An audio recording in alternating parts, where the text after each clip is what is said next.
how are we going to get out of this? Well, finally, people have to realize what the consequences of their actions are. We will go bankrupt. And the whole of this nice structure will collapse. It's very simple. That is what happens. States go bankrupt. In the 1970s, we had the resort to the IMF and the humiliation that followed that. I reckon that will happen to us very quickly. There are iron laws, and you cannot escape them. And you see, again, what's interesting is the world of Eastern Europe.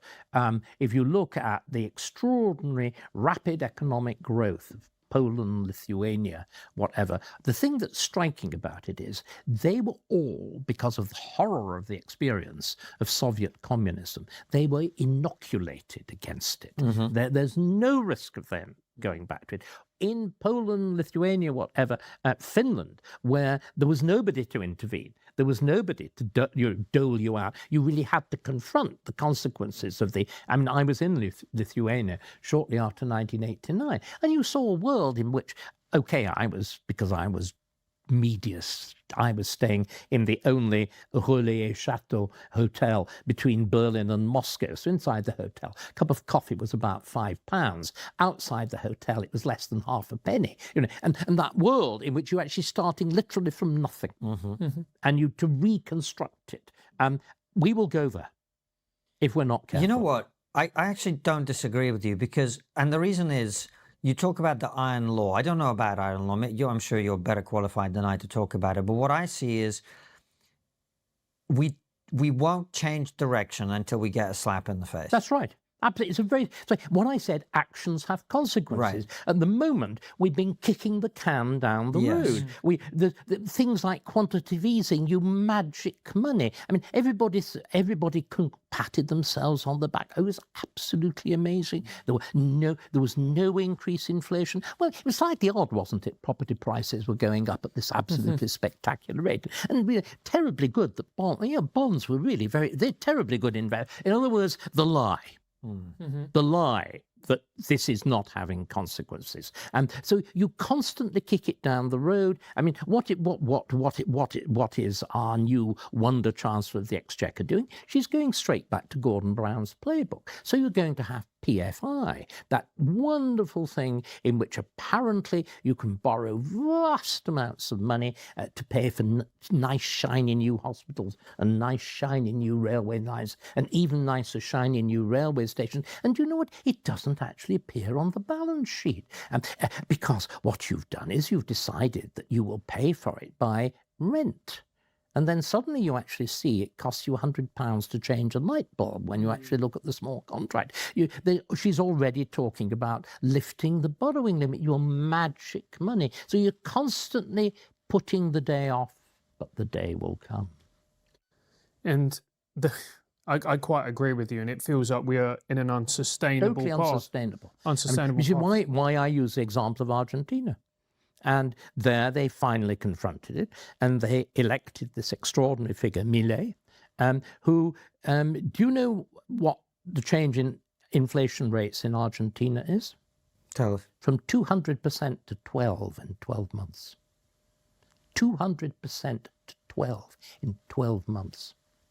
And that's by forcing people to confront reality. But you can only do that when things have got to such a terrible That's pass. right, because this is the thing. You can't get people to take drastic action at 15% inflation to get it down to 12. It has to get really bad for people. Well, in fact, actually, we had 1 year we had inflation of 25%, and that is what pretty much directly leads to Thatcher.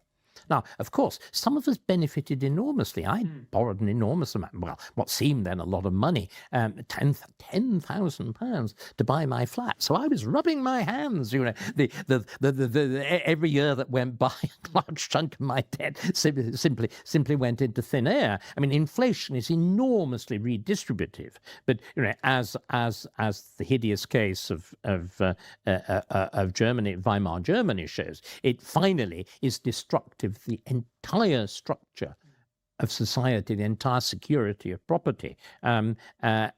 but we are creating just unsustainable structures. I mean, and there are very, very clear examples of this happening before. You know, people talk now quite openly of the possible parallels between our civilization and the fall of Rome. There's some very interesting work been done on Roman monetary policy and the consequences of imperial army expansion and that kind of thing, which effectively seem to pin down the moment at which Rome begins the downward path to 260, when Caracalla, at a single stroke, a bit like Blair, when he ratchets up the wages of the NHS, which I would see as the thing that sets us on this irreversible path, and indeed as they have done, you know, with the public sector in the last few weeks. In 260, Caracalla doubles the wages of the Roman army.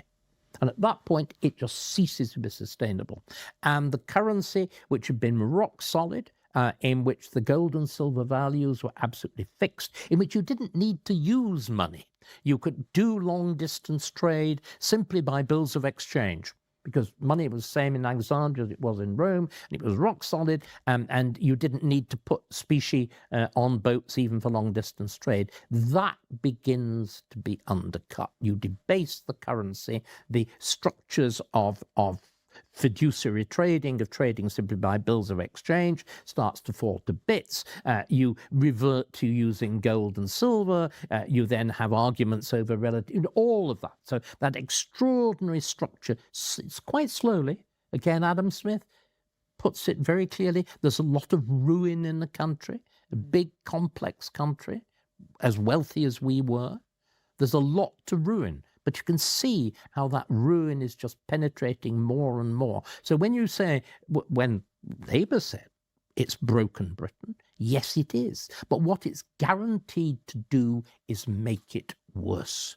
What seems to me to be the optimistic note from this otherwise rather pessimistic discussion is Starmer's government is bound to fail.